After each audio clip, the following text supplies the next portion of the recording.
प्रवीण तिवारी जी, गुरुग्राम से। मतलब श्री हरिवंश महाराज जी। गुरुदेव भगवान, अगर अपने अधिकार के लिए अपने निजी जनों से ही लड़ना पड़े और हमारे मन में उनके प्रति कोई रोष उत्पन्न हो, तो क्या इससे राधा नाम रूपी धन में हानि होगी? मेरा स्वभाव ऐसा है कि मैं किसी को कष्ट में नहीं देख सकता। नहीं नहीं, जैसे कई जगह ऐसा होता है कि रोष करना होता है स्वाभाविक। जैसे गुरु को शिष्य पर दोष दर्शन करते हुए उसको निर्दोष बनाने के लिए कड़ा स्वरूप प्रकट करना पड़ता है। जैसे माता पिता को अपने पुत्र पर उसके दोष को देख करके उसे निर्दोष बनाने के लिए उसे शासन में लेना होता है, ऐसे अधिकारी को अपने अनुयायियों पर, जो उसके नीचे कर्मचारी हैं, उनको काम में लगाने के लिए, निर्दोष काम करने के लिए उनकी प्रमाद स्थिति न बढ़ पावे, इसलिए थोड़ा रोष प्रकट करना होता है। पर वो स्वांग माने अभिनय मात्र होना चाहिए, हृदय से क्रोधित नहीं होना चाहिए। थोड़ी देर के लिए अभिनय हुआ, अभिनय होना चाहिए, ना कि क्रोधित होना चाहिए।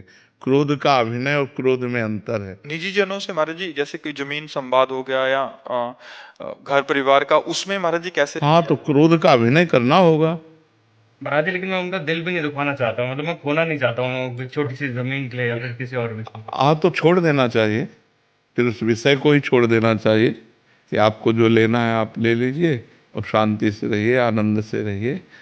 पर कहीं कहीं ऐसा होता है कि अगर ज़्यादा छोड़ते चले जाओ तो आपको ज़्यादा परेशान कर सकते हैं।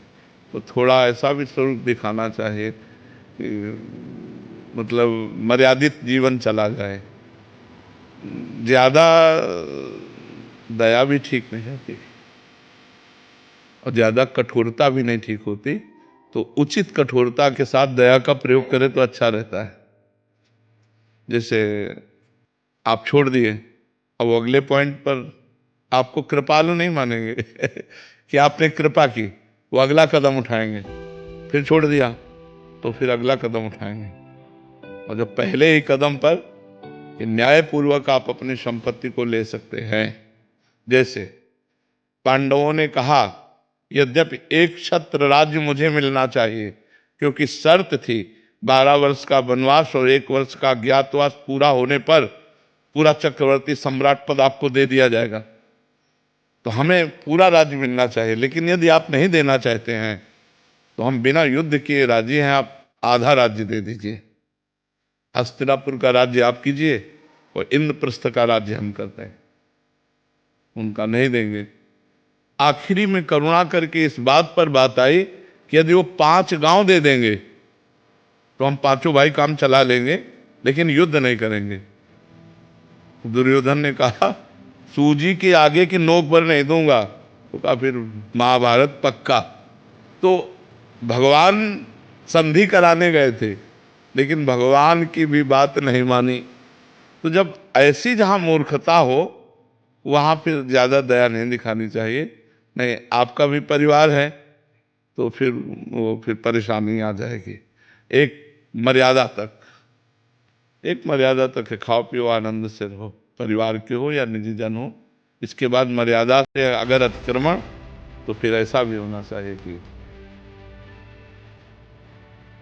अगर हम बहुत सीधे बन जाएंगे तो बहुत हानि होती है। एक बार एक गांव में सांप बहुत परेशान किए हुए था, कोबरा। नारद जी निकले तो लोगों ने प्रार्थना की। नारद जी तो सर्वज्ञ हैं, सब भाषाओं का ज्ञान है। उन्होंने सांप से कहा आज के बाद इस गांव के किसी भी व्यक्ति को काटोगे नहीं। आज्ञा मान ली नारद जी की। तो 2 दिन बाद लौट के आए तो सांप घायल पड़ा था। तो उनका अरे तुम्हारी ये दशा कैसे हुई? बोले आपने करवाई। बोले क्यों? बोले आपने कहा काटना नहीं, तो जो आया वो ईंटा मार के चला जाता है।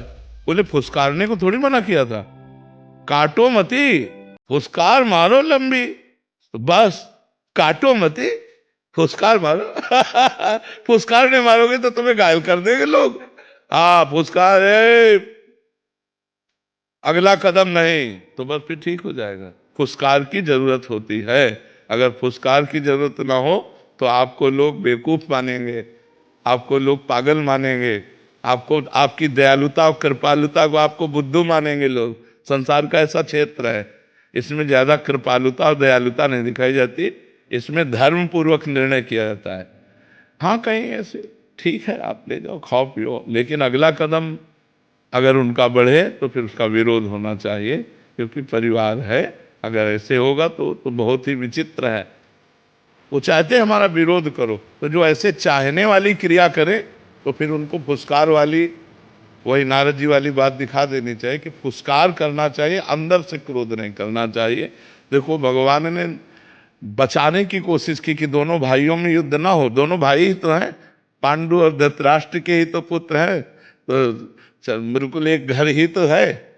लेकिन फिर विनाश हुआ, पूरे कौरवों का विनाश हुआ। तो अगर हमें जरूरत पड़े तो दया करना चाहिए और जरूरत पड़े तो कठोरता भी करनी चाहिए।